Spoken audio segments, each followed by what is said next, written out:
And welcome back to the Factor Uncensored. We have the sports journalists out here with us, Jim Hicks and Kyle T. Mosley. Glad to have you both here. Exciting time here at the Astros opening day. Jim, what does that mean for you? Confetti dreams again, baby. That's what it means. You're moving too fast. You're moving too fast. We got to get past the first one.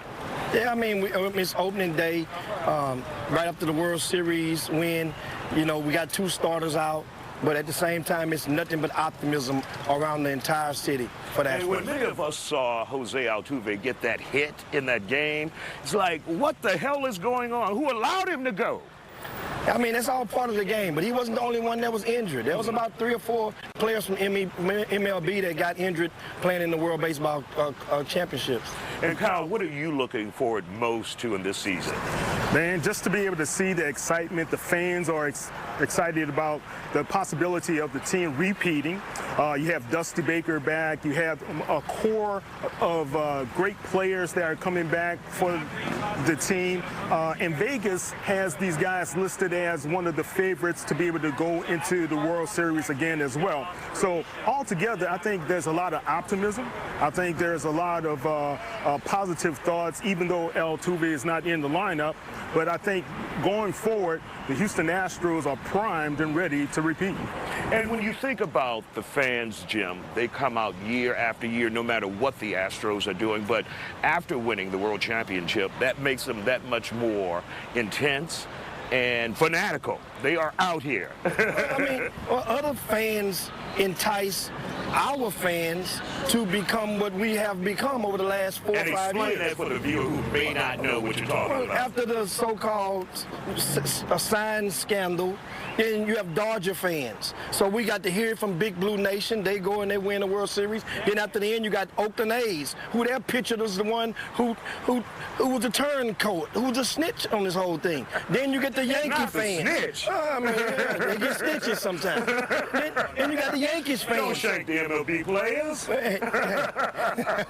But as I was saying, you got the Yankee fans. We had to hear it from them. And then it felt nothing sweeter than to sweep the Yankees as well en route to winning that World Series. So all of those different fans bundled up. It was Boston at first. We got them. Boston not even a fact anymore. And so this is what now we've become that filled with some of that energy that they was having a year or two ago. We can show them better, we can tell. Oh, we done showed them. And we're going to show them again this year. And, of course, Kyle, do you think that black cloud is still over our head as a team in other parts of the country? Obviously, we've blown it off. We've moved on. Well, winning can dispel all of their negativity, right? And if the team continues to win, what can they say? You can't say because there's a supposed cheating scandal here or there. This is a different team. It's a good manager, a different philosophy, and going forward, I mean, if the Astros keep winning, they just need to get on the bandwagon. And we will be talking about Dana Brown and Dusty Baker in just a moment after you guys. But what do you think about Dana Brown's arrival here to the Astros? I mean, man, it was a blessing in disguise. I mean, we didn't know who the new GM was going to be for the Astros. And they go and you get Dana Brown, who's been in the trenches. He was a scout. He knows the game. He's been evaluated. And a guy that Dusty Baker can go and go to the cookout and go and eat some crawfish or some chicken wings or something. Some potato salad without raisins in it. And your thoughts on Brown?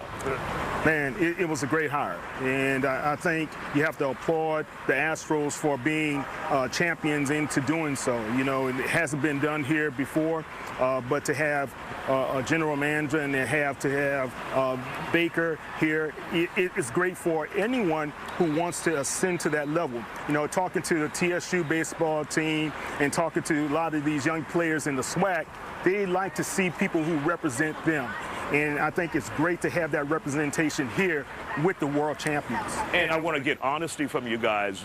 Those hires, obviously Dusty Baker's proved himself, now Dana Brown being brought in. Was that intentional or just good talent, a good pick by Jim KRIV? You know, it started before Crane. Understand? I mean, we had Enos Cabell in the front office. The previous ownership went and got Darryl Wade from HISD. and he's up there now. They did a lot of things great in the communities with the RBI program, and you get, I mean, Isaiah is, to say if it's intentional or not, managers, the more they win, the more money he makes. So the owner, so the owner wants to make more money. Right. You're going to put people in position to help you generate more revenue. This is a big business. Absolutely. And that's what it is. All right.